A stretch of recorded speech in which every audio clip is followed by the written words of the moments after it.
is your biggest weakness of the 10 components? The 10 components of fitness.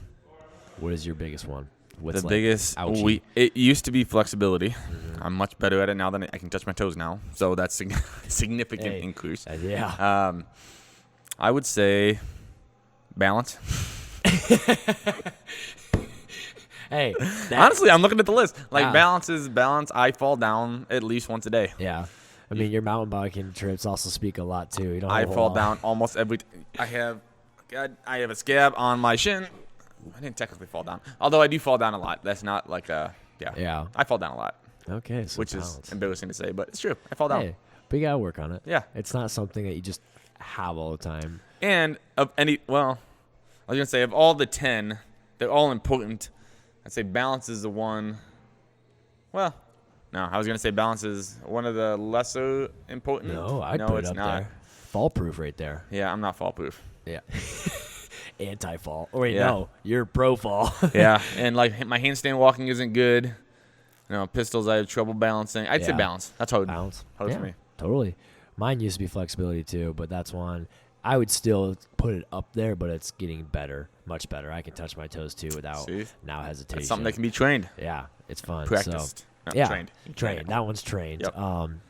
But that's what we're getting in today. Today's our fourth and final model that we're talking about. So we've talked about 3 others that you've previously heard. This is the 4th one. So these are all the models that help guide and measure and define what is fitness.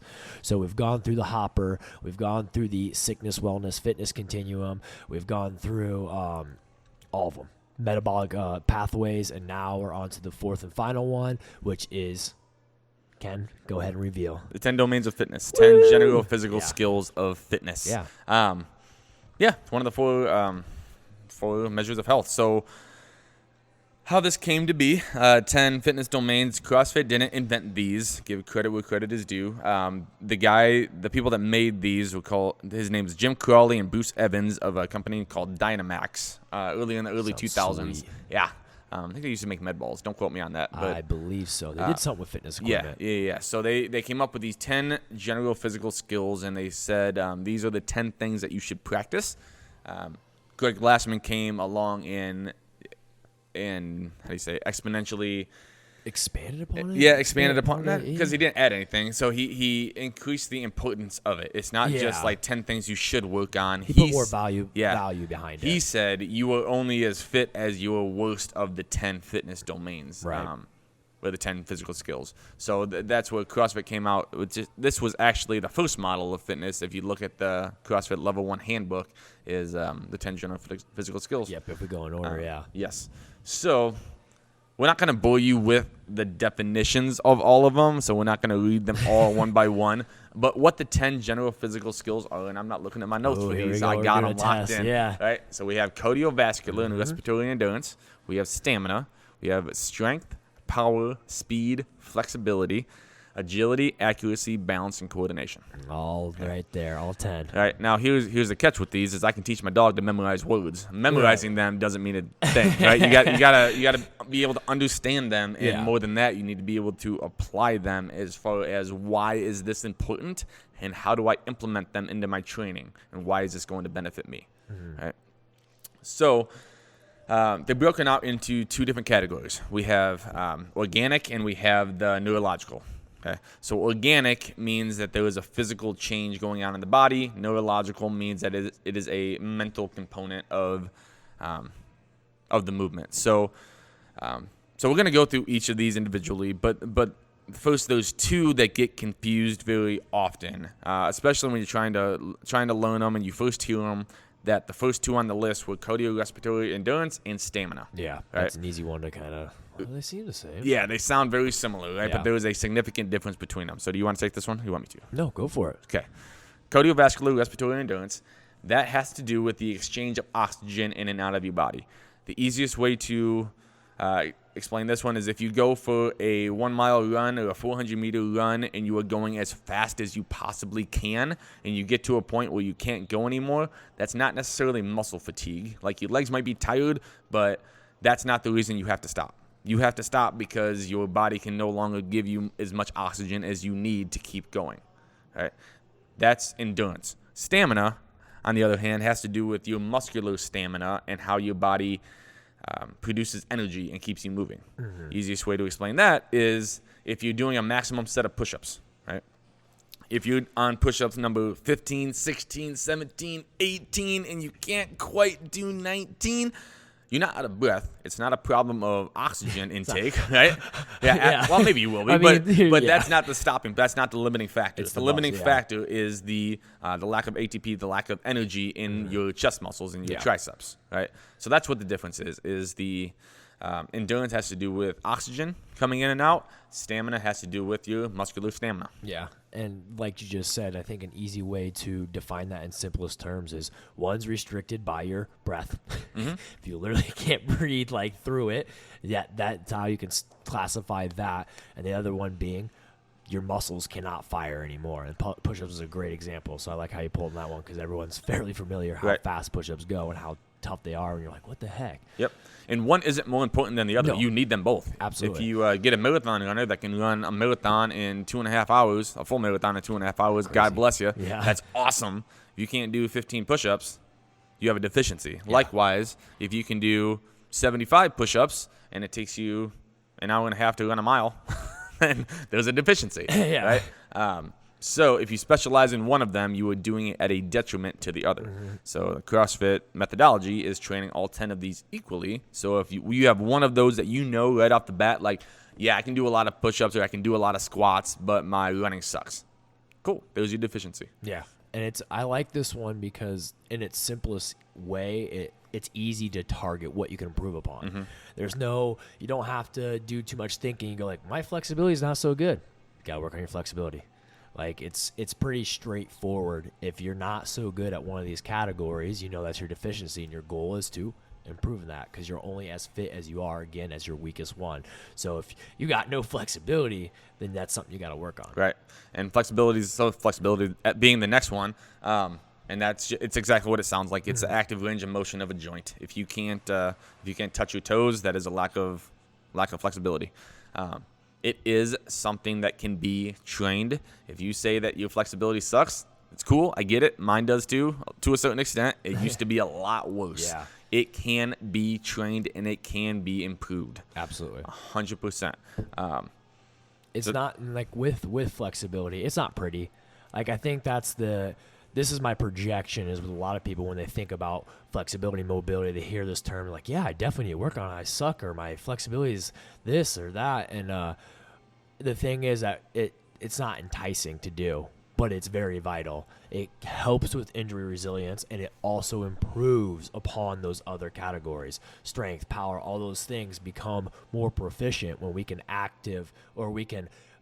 achieve certain range of motions. When we have those full range of motions, those things are moving way better. Right. So, but it's not pretty to train. It's like, oh, I got to touch my toes for a minute and a half. Yeah. Like, this is kind of lame. Like, it's not, but it's very important. Yeah, good point. It's not the sexy thing to do, but it's so good for you. It really is. When I was doing it, I did 3 stretches and I did them for a minute each. It took me 3 minutes. I did it every day for a few weeks. Significantly improved. Yeah. 3 minutes. You tell me you don't have 3 minutes of your day. You have 3 minutes. You Absolutely. can work on it. And that's the thing. That's the simplest form. And not to give a shout out or a plug, I use GoWOD, but there's an 8-minute routine. They give you it. They subscribe. Like they have all this stuff for you, and it's 8 minutes. There's no way you don't have it minimum or maximum 8 minutes. We'll even say maximum 8 minutes, minimum 3 minutes. Yeah. Like you have some time in your day, whether it's morning, night, evening, just take a little bit of time to flex. Hell yeah. Stretch. Yeah. And I use the Wim Hof app. Yeah. If you don't know who Wim Hof is, that's going to be another podcast. I can talk about him all day long. Yeah. But yeah, 3 minutes a day. That's all it took. Yeah. It's crazy. But it's another big one that it definitely can be trained, and it's important, just as all the other ones are. Yep, and I'm going to come back to flexibility later, so remind me. But I have something that I want to get through all of them first, and then I got something. So flexibility, that's an organic thing. You can see it, you can measure it, you can feel it, right? Going along with that, 2 more that can get confused are strength and power. Right? So strength is what I would consider the basic definition of strength. If you ask somebody what strength is, it's force. It's how much force can you put out. It's how much weight can you squat, how much can you bench, how much can you deadlift. It's force. You're producing force, right? It's not necessarily how much muscle you have, and that can get confusing too. But if you look at a bodybuilder, someone that has a insane amount of muscle, you ever watch those bodybuilding shows? Those guys are nuts with crazy amounts of muscle. Especially with the Mr. Olympia crap. Dude, and, those guys are crazy. So much muscle. However, you would have a hard time convincing me that if that bodybuilder can deadlift 450 pounds and a CrossFitter can deadlift 500 pounds and do 100 other things better, you can make the argument, well, the bodybuilder has more muscle on him, so he's more fit. Well, no, you're not. I don't care how much muscle you have on you. I don't care what you look like. If you can't show what your muscles can do, it's not worth a damn. Yeah. So that's all strength is how much force can you produce. Yeah. Right? Power, on the other hand, is in the definition. So I'll read the definition of this one. The ability of a muscle to apply maximum force in minimum time. So power output is more along the lines of CrossFit's definition of force time distance over time. It's your work capacity. It's how much work can you get done in a certain amount of time. So this is more along the lines of a CrossFit workout, right? Fran, how much work can you do in a certain amount of time? That would be your power output, not necessarily how much force overall you can generate at one time. It's power over time. Yeah, and a really good example too is the Echo bikes, because they generate off the watts and they generate off your power. Because obviously, someone who can generate more power in 10 seconds is going to get more calories compared to someone else who can't generate as much power. So that's an easy example to compare it to. Yeah, good example. Yeah, I didn't think about that one. That's good. But that's the difference between strength and power. Yeah, similar but different. Both very vital. Both very vital. Important. Yep. Yeah. And the next one is speed, and that's exactly what it sounds like. It's doing something fast. Yeah. How fast can you do it? How fast can you squat? Right? Everybody can do, if you can do 5 air squats, if it takes you 10 seconds to do it, you're not as fast as someone that takes 7 seconds to do it. Yeah. That might be the most common sense sentence I've ever said. But yeah, that's all it is. It's the cycle time of a repeated movement, of doing something over and over. How quickly can you do it? Right? Yeah. Yeah. Those 6 are the organic ones. Those are measurable. Those are measurable. Yeah. Those you can see. The other ones are neurological, right? So these are fun ones. Yeah, and these are tough and again equally as important. But they are agility, accuracy, balance, and coordination. So balance. So my balance sucks, right? I fall down. I fall down a lot. Ken's prone to fall. Ken is prone to fall. That is fair. But balance. You think about balance. Something as simple as walking up the stairs and not falling down. That does have to do with your balance. Mm-hmm. How that is applied in the gym.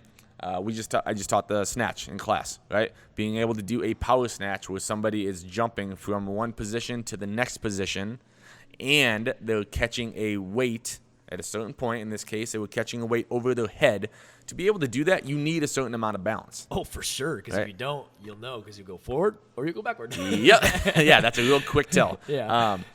And you need to do that. And that is something that is underutilized, and that is something that is so beneficial for you because you need balance for everyday life. Yeah. You're balancing while you walk. Right. You balance while you stand. Right. You balance while you go up and down. You balance. You just balance. Yeah. Like, it's huge. You need it for life. And that's one of the common things I hear about handstand walking, because CrossFitters are known to handstand walk, saying that that's not applicable in real life. Well, fair enough. You're not walking down the grocery store in your hands. I get it. You're kind of cool. I mean, you could. Not saying you couldn't. But having said that, if you can balance yourself on your hands, you are way more coordinated, more balanced. Less likely to fall down. If you can do that on your hands, doing it on your feet's easy. Yeah. It's a skill. It's being able to balance yourself or something else in space. Yeah, it's another piece of the puzzle. Yep. Yeah. And then similar to that is accuracy. So along with the snatch, the snatch tested your balance because you need to be able to move the barbell from the ground overhead. You also need to be able to move the barbell in the correct range of motion. Right, so you need to be able to move an external object in a certain way with a certain amount of force. Being able to do that well takes time and takes practice. Right, think about throwing a baseball. If I'm throwing a baseball to somebody that's 5 yards away from me, I have to put a certain amount of force on it. If they move back to 10 yards away from me, I have to throw it a little harder. 15 yards, throw it a little harder, 20, and so on. You get it. Having that accuracy is a skill. When we do wall balls in class, if you don't know what a wall ball is, just throwing essentially a medicine ball to a 10-foot target over and over and over, that builds that neurological adaptation to be able to move an external object through space to a very specific point. Yeah. And part of that, you got to be accurate because, I mean, if you miss a target, you'll know. Yeah. That's another one you really just know because it'll either come back at you and bite you or you'll go over the top or whatever it is. But you got to do it accurately for sure. Yep. That's all I got on that one. I got 2 more. Anything to add so far? No, I mean, what I like with these last few is they are neurological adaptations, which we can explain a little bit more here once we get through the rest of them. But a lot of these go hand in hand too. So you'll see that some of these intertwine and that, I mean, a lot of these when it comes to like balance, you're going to get some balance out of some strength movement or some power movements and stuff like that. So they do intertwine in a way, but they can be isolated as well. So that's always something to think about. But no, carry on. Let's knock out the last few. Sweet. The last 2, coordination and agility. Coordination is, and what it sounds like, it's being able to move multiple different things in one motion for a single purpose. Okay, so I'm gonna use a snatch example. So if you don't know what a CrossFit power snatch is, Google CrossFit power snatch, you'll see what it is. It's moving a barbell from the ground overhead. It's a lot of moving parts. You're moving the barbell, you're moving your arms, your hands, your elbows, your shoulders, you're shrugging, you're extending your hips, you're moving your feet. Pulling, pushing, all the stuff, Every body part is moving in a certain order, in a certain way, and if you do them all correctly, there's 15 things that need to happen. If you do them all in the right order, you're going to have a great lift.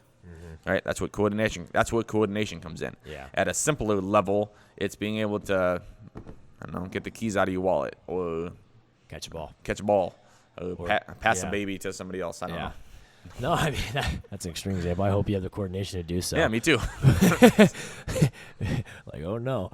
But coordination is one of those ones too. It's like you said, there's a lot of moving pieces and you have to be able to put it all together.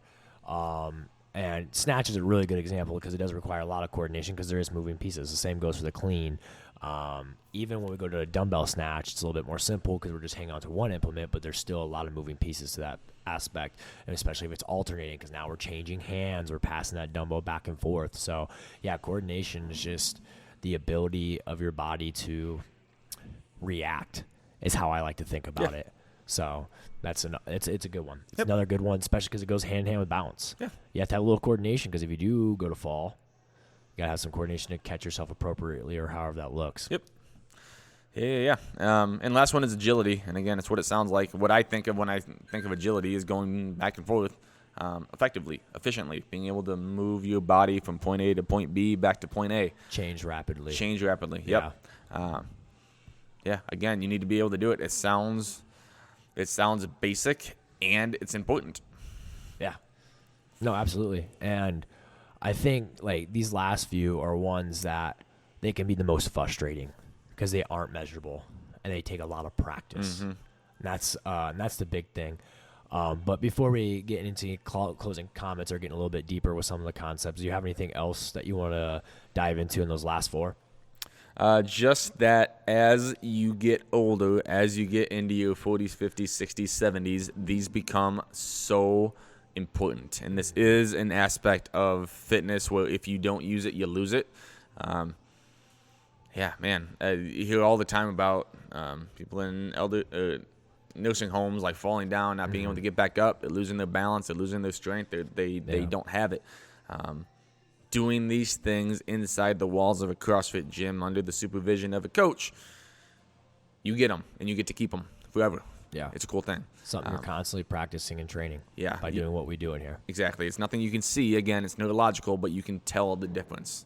So it's so important. No, for sure. And it is big because my grandparents, when they were still around, they had experienced falls and they broke this, broke that. And so it was huge because they had stairs that had ice, didn't see the ice, slipped and fell, or was their driveway. But still, as things like that happen, they are accidents, but we can become more resilient to them when we are training things like coordination, balance, accuracy. When we're going through these things and pounding through them and practicing them and training them, they make our body more resilient. So when those falls do happen, or we're more prone to catch ourselves if we are slipping and sliding in a more efficient manner rather than taking it straight to the femur and going like, oh, that just broke. But yeah, that's what makes these important. That's what makes these training for life. It's not just about, a lot of people get the misconception it's like sport CrossFit, because it is. It's a big thing, but all this stuff is about training for life, so you're able to have a good, awesome, fun life outside, whether that's hiking all the time, going on walks with your family, but just living a full and a healthy life. Yep. And that's, these components all help keep that going and improve them. Right. Yeah. Yeah, I love it. Yeah, those are the 10 components. Again, the big thing there is I think the best way to wrap this up is you are as fit as your weakest component. So whatever that is, think about it, especially if you are currently a gym member and you're working out in the gym and you're starting to notice this thing, you're starting to think about it like, man, maybe my flexibility isn't so good. Or maybe it's this. Those are things you can start to focus on as you start to hit the class workout, talk to a coach, be like, okay, this is kind of, how's a way I can work this? What's a way I can improve this? How can I improve this? Because then that's the goal, is to get all those 10 components in a good place. Obviously, you'll always be striving to improve them every day, but we can still improve our fitness by attacking one of these models that we're super deficient in. Yep. Come and talk to us. We can help you with all of these things. We have things that you can do to improve. Yeah. One thing I said I wanted to circle back on. Oh, yeah. Because you're only as fit as your weakest component. It also goes the other way, where you can get too far into one of them. And one interesting one I heard the other day about flexibility is that you can get too flexible. You can get hyperflexible, hyperflexibility. Yeah, that's just as much of a problem as not being able to touch your toes. Yeah.